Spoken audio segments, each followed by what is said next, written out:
Hello and welcome to this module on Basis of Democracy. As a reminder, the intention for this module, the recorded module, is for you to be able to pause and start, review at your leisure. So with that, let's go ahead and hop into the material. Now, the basis of democracy, what we're going to be going over here are some of those fundamental tenets that democracy is built on. And to be fair, a lot of this material that we'll be covering in this module is really applicable to us, the United States. So with that, let's hop into the basis of democracy. First, self-government. Believes that people are capable of governing themselves. Now, we pay particular attention to John Locke with this concept. Locke heavily influenced the founding fathers. For those of you who have had your political philosophy classes already, some of this will be familiar to you as we go over this. Now again, the punchline here is the belief that we are capable of governing ourselves. Implicit with that is that recurring notion of popular sovereignty. But there are some other things we need to be thinking about here when we start peeling back Locke's philosophy behind this. All right, natural law. For Locke, there is natural law that predates, pre-exists to society and government, and also natural rights, life, liberty, and property. You know, sometimes I will, in my classes, over the years, I might throw a loaded question out there and say life, liberty, and people will say pursuit of happiness. Nope. For Locke, it's life, liberty, and property. Life, liberty, and pursuit of happiness, that's what we find in the Declaration of Independence. And Jefferson was heavily influenced by Locke, especially in the writing of the Declaration of Independence. Now, when we talk about natural rights here, these rights exist separate from society. Okay? Again, they pre-exist, it predates any government. Rights are not to be abridged by the government. So when we are under the rule of any given government, these natural rights are not to be violated. And furthermore, for Locke, government exists to protect those rights and not to hinder them, suppress them, or anything like that. Now, one thing, when we really talk about this and we really go down the rabbit hole talking about Locke's philosophy with this, we really have to think about property. All right, property was very important for Locke. For Locke, people have unequal talents, right? God has given us talents, but to lesser or greater degree, whatever it might be. And so for Locke, when you invested your labor into something, it became your property, right? And part of the purpose of government is to protect your property that you have earned. I always use this example. Let's say we live in a very, very basic economic structure, and apple picking is it, right? My dear and lovely wife is vertically challenged. She's short. She's 5'1½", and she's always said that 1/2 inch is very important. Now I've got a brother who's 6'5". Now on the surface, you would think that my brother would be much better at picking apples than my wife. Now, if she were here, she would say she can climb the heck out of a tree, but she's not. So let's assume my brother can pick apples more efficiently, better, more numerous. So from that standpoint, as he accumulates more apples than my wife, that becomes his property. And it's up to the government to protect that, his property as such. Okay? Now, moving on to the next base of democracy, we're still talking John Locke here. Social contract. The theoretical agreement of people entering into a political community, forming a government. So at some point, now, when I was born, and somewhere along the lines, nobody ever asked me, do you want to be a citizen of the United States? I was born into it. But this is that theoretical concept that at some point there had to be a first. Okay? And with that first, there was some reason or advantage for people to enter into that first political community. Okay? Now, when we talk about social contract, we also have to understand this concept of state of nature. Concept of existence predating society. Chaotic, unsatisfactory. For those of you who have had your political philosophy classes, Thomas Hobbes is probably the most famous philosopher that we think of in terms of writing around state of nature. But Locke also did as well. So in the state of nature, even though Locke wrote of natural rights, natural law, there really wasn't a lot of compulsion out there. You had full freedoms, right? But in the state of nature, you didn't have that order, structure, things like that. So at some point, people are willing to give up certain freedoms for the advantages of a political community. Okay? Now, I always use this as an example. Years ago, when I was coming out of college, the economy wasn't too good. And anyway, my dad came to me and said, yeah, you can come live at home with us till you figure out where you're going to be, what you're going to be doing. There's food in the fridge, this, that, and the other. But, big but, no coming in the middle of the night. You need to cut the grass. You need to do this and do that. All right. Now, the flip side of that was I could have moved into an apartment with some friends and eaten ramen noodles every night. Okay. So basically, I could have stayed in the state of nature, full freedoms. What did I do? I moved back home for a while. I left my state of nature, the full freedoms of coming and going, to enter into a situation that was more advantageous for me. As much as I like ramen noodles, not every night. Okay. Now, one thing I do want to point out is that we do see this in the Declaration of Independence. It's a good time to mention this now. For Locke, if government doesn't uphold its end of the bargain, then it is the right of the people to cast off that government. Okay, not everybody believes that in this day and age, but we even find that language in the Declaration of Independence as Thomas Jefferson wrote it. One thing I like to point out is that for those of you who are old enough to remember the first Gulf War back in 91, the coalition troops stopped 30 miles from Baghdad. And Bush, president at the time, said he was not in the business of nation building. Well, I can respect that. But I was also taking a class in Middle Eastern politics at the time. I was still in college. And we were discussing this. And even though Iraq was a secular state, that region of the world is predominantly Islamic. Under Islamic faith, the government that is given to you is really from God. A good government, you're being blessed. A bad government, you're being punished. So if you cast off a government, you're really going against the will of God.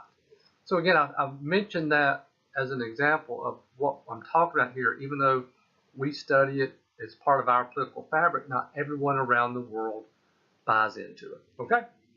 Let's move on. Majority rule. We're still building on the concept of the social contract, but upon entering into the social contract, people become subject to the will of the majority. The ayes have it. Okay? So whatever the majority comes up with, that's what we're going to be doing. All right? However, minority rights. Certain rights are reserved for minority interests. So there are certain things that, even if you are on the short end of the stick, that you will always have the right to maintain or do. One, vote. You can always vote. You can always throw your voice out in the voting process. Secondly, freedom of speech. You can always voice your opinions in our society. All right? And one other thing, sometimes you don't necessarily think about this, but run for office. Yeah, there are some people who know they don't have a snowball's chance of winning an election, but they'll run anyway. Why? To try to get their ideas, their thoughts, their policy considerations, try to get those in the mainstream dialogue. have them accepted. Back in 2000 to 2004, Ralph Nader ran for president. All right. And did he really think he was going to win the White House? No, no, no, no, no. But even pushing 20 years removed, I still remember Ralph Nader running for office. And a lot of people do. They remember what he was trying to promote. So that is another example of minority rights in terms of running for office. Moving on. Limited government, constitutionalism. We keep coming back to this concept, especially early in this class. This is tied to the protection of minority rights. We've already talked about this, but again, having a constitution, having those rules in place beforehand. We aren't just making things up as we go along. All right? We've defined what the government can and can't do. Okay? Next, democratic institutions, established entities to do the work of government. All right? For us, we have the three branches of government. In the British model, they have Parliament primarily. We'll talk more about that in a later module. But when I think about this, I always like to say this. Whoever is in Congress, whoever is on the Supreme Court, whoever's in the White House, let's fast forward 20 years from now. The people will come, the people will go. The institutions will remain. Okay? So the focus is on the institutions that have been established. On the flip side, I always like to say this. Nazi Germany, a lot of people either don't know or forget, Hitler was elected. All right, he was elected chancellor. What happened? Well, their parliament was bombed and then dissolved, and next thing you know, he became dictator. In that case, the focus wasn't on the institutions, it was on the person. Okay? So again, democratic institutions to do the work. All right? Organized opposition freely criticizes those in power, provides dialogue and choices. Okay? So for us, we have a two-party system in the United States. What does that do? What purpose does that serve? It does provide that back and forth. Even if one party is the majority party, the other party is a minority party, they typically, that power goes back and forth, but they have that open dialogue, criticism, or whatever, giving us at least a devil's advocate view of what other policy decisions could be made. Okay? Now, free elections. I'm going to pop these off. Okay? Free from coercion, actual choices, secret ballot, rules governing elections, acceptance of results. These are all good signs of democracy in action. Free from coercion. You aren't forced to vote, let alone forced to vote for any specific candidate. Actual choices, real choices when you go to cast your vote. Now, I want to mention this really fast. When I was taking a class years ago in Soviet politics, we talked about this point, and the instructor said, the Soviets always thumb their nose at us. Their voter participation was always close to 100% and so forth. And they said, look at you, United States, 30%, 40%. Well, two things, as the instructor said. One, they were required to vote, so that's where your 100% came in. And two, they never really had an actual choice between candidates. It was just really a procedure, okay? Secret ballot. This really kind of gets back to the concept of free from coercion. You can go vote for anybody and go out later, have dinner with your friends, and lie like a dog as far as who you voted for. That gives you freedom when you cast your vote. Rules governing elections. This is very similar to the notion of constitutionalism we just talked about. We don't make the rules up as we go along. Okay? Now, one thing I do want to point out, if some of you remember the election of 2000, we had the hanging chads in Florida and nowhere else. Elections are managed by each individual state, okay? But they have their own rules. Again, it's not that we just make up things as we go along. And lastly, acceptance of results. This is very important.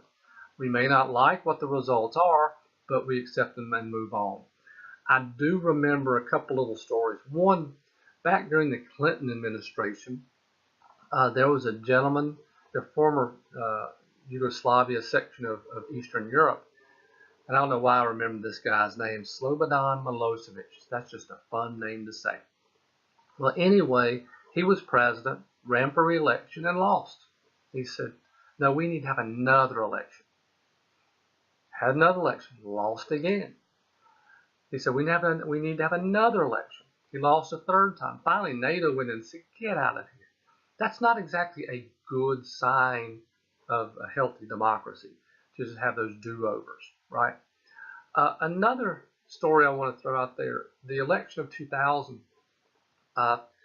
If you remember, for those of you old enough, that we didn't exactly know who the president was going to be the day after the election.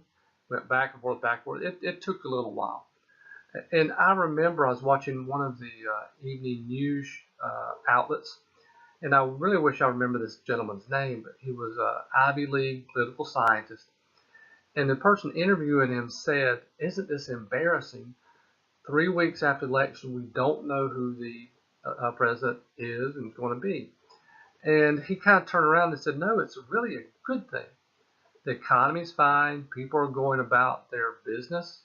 He said, we are going to find out who our president's going to be at some point. We'll accept the results and move on. He didn't necessarily say everyone would be happy, but that we would accept it and move on. Okay? Now, one quick thing before I move on. I just was very favorable for a second in 2000 in terms of acceptance of results. But two things I do want to mention where in our history we haven't lived up to free elections as we should. One is poll taxes. If anyone happens to know what that is, well, a poll tax is a tax to be allowed to vote. It was something that was done to try to disenfranchise African American voters. We actually have a constitutional amendment that prohibits poll taxes. Okay. Another thing that was employed to try to disenfranchise African American voters was after the Civil War, newly freed slaves, and women still couldn't vote, but men could. But what was done in some areas is, well, have you ever heard of the term grandfather clause? Right? Well, this is where the term comes from. After the Civil War, some states, some localities installed literacy requirements to vote.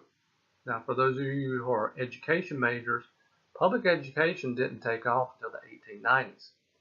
So the thing was, they would say, all right, you have to demonstrate you can read to vote unless your grandfather could vote.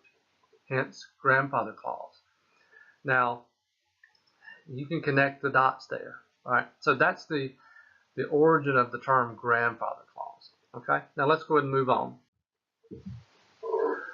I want to go ahead and talk about these two bullet points together. Free expression of ideas. For people to govern themselves, they need to be informed. All right. Universal education. You can't be ignorant and free. Now, that first one, really, we're talking about free press, exchange of information and of ideas. Really what we're talking about, we don't want censorship. Now, universal education. You guys are engaged in a liberal arts education. Now, granted, we all want you to get your degrees and better your station in life, get a better job, but the purpose of a liberal arts education is really to produce a better citizen, right? So as we get this information, the free expression of ideas, the education you have allows you to digest it, interpret it, come to your own conclusions about your worldview and how to react appropriately. Okay? Free expression of ideas, universal education. And with that, especially around universal education, some of these points we've been going over probably hold more true today than they did previous in our history. All right. And lastly, equality. Legal and political equality and the right of each person to have an equal chance to advance socially and economically. The idea of economic equality is more recent, but really the takeaway here is there is some notion of equality. Now, there are even other democratic nations around the world where you have a very hard class structure that makes it very difficult, if not impossible, for vertical movement. So, again, this notion as I'm presenting it is really more of an American concept. But again, that chance to advance. All right. A lot of us, probably all of us, have been told at some point, well, you can grow up to be anything you want to be. And that's where some of this comes from. Okay? So that's the conclusion of our discussion of the basis of democracy. As a reminder still, you can go back, review this, pause, start at your leisure. Thank you, and we'll pick it up with the next module.